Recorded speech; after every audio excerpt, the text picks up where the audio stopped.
अस्सलामुअलैकुम। ये 7 ईंटें रखी हुई हैं। आज मैं आपको एक ऐसा तरीका बताऊंगा जिसकी मदद से सिर्फ एक हाथ से ये मैं 7 ईंटें उठा लूंगा। भाई साहब, आप इन सब ईंटों को बांध कर उठाएंगे? नहीं भाई, मैं इन्हें एक हाथ की मदद से उठाऊंगा और बांधूंगा भी नहीं। तो फिर दिखाइए अपना कारनामा। आ जाएं।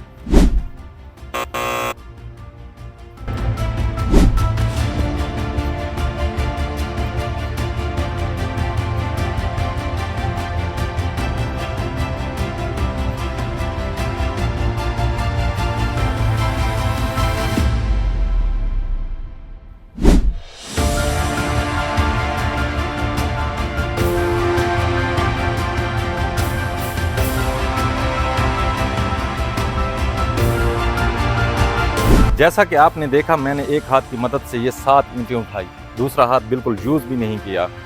पाकिस्तान जिंदाबाद।